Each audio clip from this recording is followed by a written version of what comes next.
How's it going? It's your boy, a real bear, coming back at you to continue the adventure.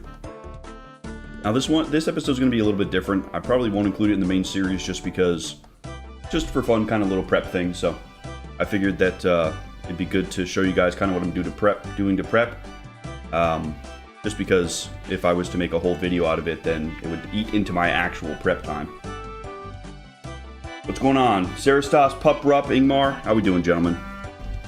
Hope you all are doing well. Should be a super chill stream. It's going to be doing some prep for the Fire Cape stream this Sunday. Good afternoon, Olibo, Mock Freddy. How's it going? Let's see, what rumor do we have? Snowy Nights. The Hunter Guild Bank vibe? Yeah, dude, the Hunters Guild is really, really cool. I think it's probably my favorite activity in RuneScape right now as far as a skill. It feels like the kind of quality that you'd get from like Temporos or something, but it's just, you know, go explore the entire world and find stuff to catch. It's really cool. How we doing, gentlemen? How we doing? Very chill stream today.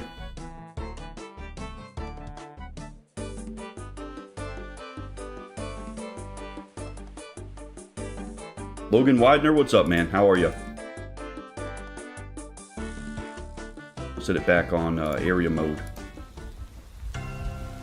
We got the 3D weather. For some reason it's raining on a snowy mountain. Very cozy though. That's right, I take orders, I do them, I'm happy. It's actually been my best source of Ranars up to this point. If I've been doing them.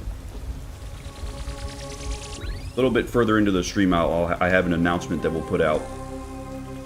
So we're just chilling for now till people kind of start to get in.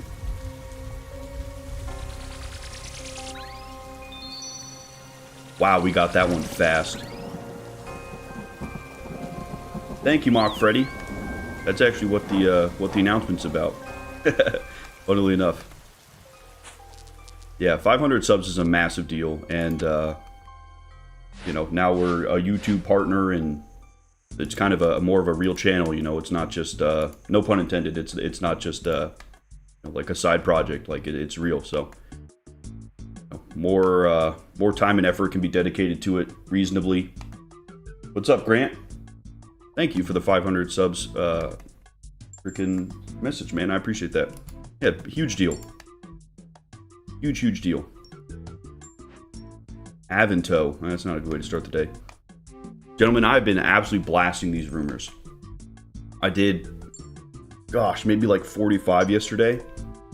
And I actually got to level 70 Hunter. So widely enough, you don't actually unlock anything at 70 Hunter. At 72 is when we get the next tier of rumors. So we're kind of pushing towards that. We need a lot of XP though. What is it? Somewhere like 900,000 XP. It's going to be a lot.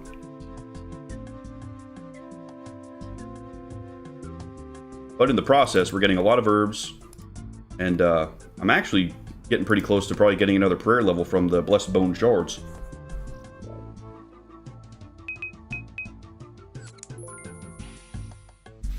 Yeah, 6k Blessed Bone Shards and 18 Sun-Kissed Bones, so we're getting close to another 10k. Alright, so gentlemen, the plan today is pretty simple. Yeah, we are getting fast Hunter XP, it's been really good. You have a block list. What do you mean? As in people I blocked in game? I don't know. Anyway, the plan today is pretty simple, gentlemen. We're prepping for the Fire Cape. So as of right now, I want to say I have 14 prayer potions. Yes, 14 prayer potions. I have 8 Grimy Raynar weeds. I'm trying to get to like 30-ish prayer potions. I think that's a good spot to be. The other thing I have to do is my Elven Crystal Bow only has 18 shots left on it, so I need 720,000 coins to be able to actually re-sing it into a new bow with 2,500 shots. We're going to be grinding some gold, and then potentially getting the Void Mage helmet. Now, the reason I'm thinking about that is because, you know, if I'm expecting to have to switch between all of the combat styles in the Fight Cave, right? So if I have the Void Knight outfit, then I'm really only switching a helmet and a weapon instead of like half my inventory being gear, right? It gives me more space for food and prayer potions. because I don't really know what to expect, right? We went and checked it out when we went to do our Karamja diary, and it was a lot. They had really high level creatures. They had ones that were doing melee and range. They had ones that would explode and hit you. And I don't think I had protection prayers at that point, the overheads. So part of it is going to be resources for actually like figuring out what I need to do. And then I want to have enough resources to, once I know what to do, to be able to try and finish it. So really the goal today is just to make sure that we have those resources. I think 30 prayer potions is a good spot to be at. Who knows, maybe we'll get more, but it is a bit of a gamble to actually get the Ranar weeds from Hunter Rumors, but when I do, I get 4, so this is my best source by far. I want to say that I got like 30 or something yesterday. It's been really, really, really good, so that's kind of the plan for today, gentlemen.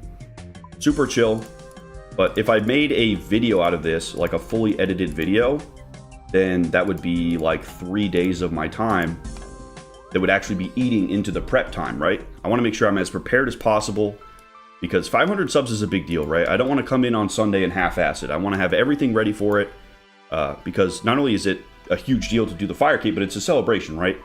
And I want to make sure that we can at least truly attempt it. So that's why we're doing this. And shout out to Abjo, aka Drengus, and Pup Rup Cup, aka Puckle. They were the ones that convinced me to do this stream, because I was thinking about not putting anything out and just grinding because I didn't want to do a full episode. But, if we're going to be doing some chill, low-key grinding, why not throw the stream up? They were right, so that's what we're doing today.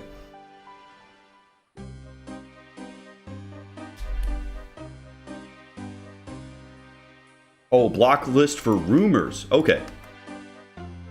I see what you're saying now, Olibo. I actually didn't know that you can block. What I was doing was, if I got a task that I didn't really want, I would talk to somebody else to cancel it and go back. But I don't know. The only one I don't really want to do is the saber-toothed Kiats, because they take a minute sometimes. It's not terrible, but, we do get good XP off it. I did get a lot of back-to-back red Chinchompa tasks, so I have like almost 400 red Chinchompas. And they seem like they're grenades, which is really fun. So I don't know how good that'll be in the fight caves, but I was thinking, like, you take your red Chinchompas, go down into the lighthouse over here, start throwing some nades at Dagonoths to get them all stacked up. I thought that'd be fun. That's right, Sarastos. Hopefully it is a base stream. Hopefully. Welcome in, everybody. Welcome in. Yeah, level 70 Hunter actually was pretty chill. I want to say I was getting like 30,000 per Chinchompa task. There were a couple times I got to like the 100 catches for it, which is really, really nice. So I wanted to catch them anyway. They seem really powerful. When they blow up, when they died, they seem like they do like a one tile around them explosion. So if we can group everything up with Chinchompas and blast them down, there's probably going to be insane XP and hopefully damage, because they have a 70 ranged attack bonus. Zach Winnie says, hey, found your channel a few days ago and I'm watching your videos. We have similar game progress, methodologies, and it's nice to watch. Dude, that's fire. I'm really glad you've been enjoying the series. It's been so much fun to be going through OSRS, and especially with all the puzzles and how I'm approaching the game. I don't know. It's just, it feels like this sort of pre-raid gearing time of World of Warcraft, but all the time. It really is a blast. I'm glad you're enjoying it, and welcome to the stream, dude. Let's see. Let's get some of these Kiats going. The only reason I don't mind doing the saber-toothed Kiats is that you've got all these butterflies all around, right? So you catch one of the sapphires to boost your defense so they barely ever hit you. And then you've got all the snowy knights to heal you up. You don't even need any food or anything. That's right, Rit. Bonus Tuesday stream. I figured it was a good idea to do a stream rather than just putting nothing out. Just because, I'm sure people are interested in how I'm prepping. Sunday's a big deal. 500 subscribers is a massive deal. We're now YouTube partners. We've got access to members' benefits for the stream. Once we're done with this task, I'll get into that a little bit. But this, I spent like all day working on it yesterday, getting everything set up for this Sunday stream. At least we're having good luck with these cats.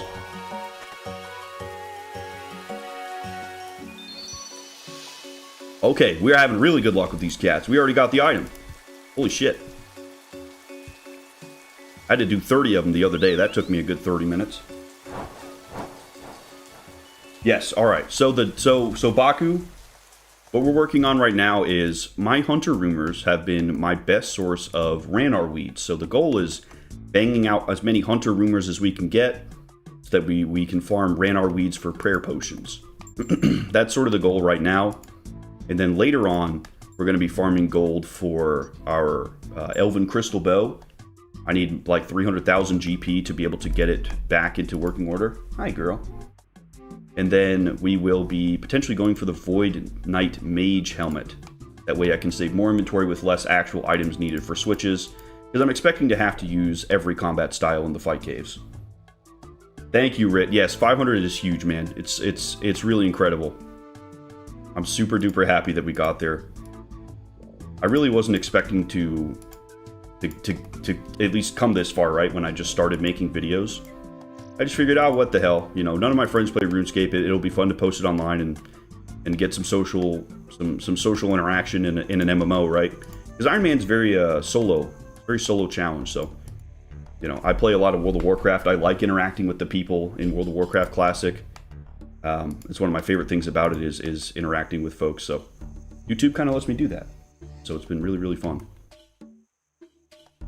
But to see it, you know, at 500 subscribers now, and it's really evolved into something real with a blossoming community. It's cool, man. Very, very proud and humbled a little bit to see it so big. I guess we're still a very small creator, but you know, it's a big deal, right? It's a big deal for me.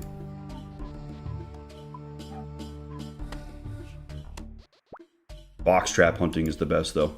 It's so much XP so fast.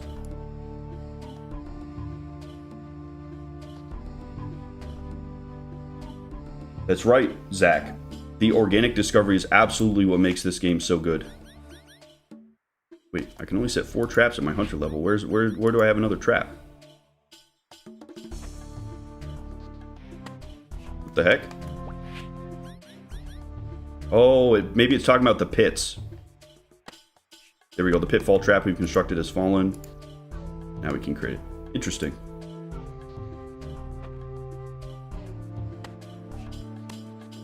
I appreciate you being willing to explain it, Sarastos, but I think I figured it out. We'll see if I'll try it later when we get another saber-tooth cat task, and we'll see if it's correct.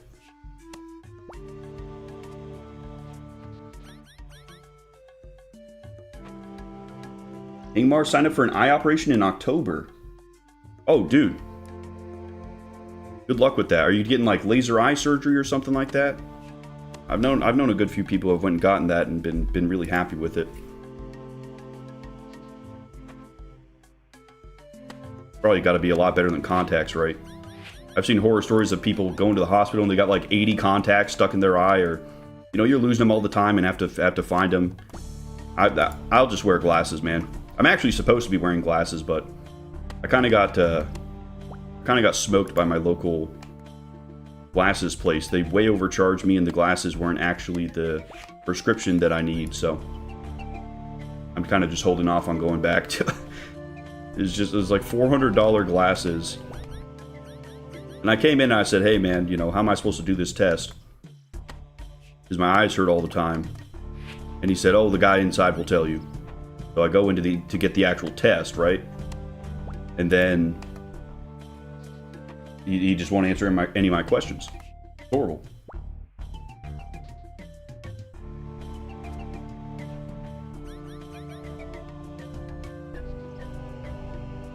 Couldn't convince friends to group on Ironman? No, Ingmar.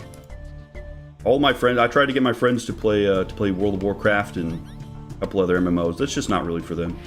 We have been enjoying League of Legends Classic, though, because it's much more chill. Even though we get our asses handed to us basically every game, we still have a good time.